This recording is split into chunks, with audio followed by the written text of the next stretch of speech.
সাধনে পাইব তোমায় গো নবীজি, কোন সাধনে পাইব তোমায়, কোন সাধনে পাইব তোমায় গো জি, কোন সাধনে পাইব তোমায়।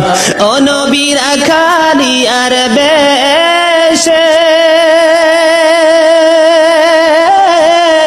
মা খাদিজার দেশে গো, বকরি চড়াইতেন জঙ্গলায় গো নবীজি, কোন সাধনে পাইব তোমায়, বলেন কোন সাধনে পাইব তোমায়।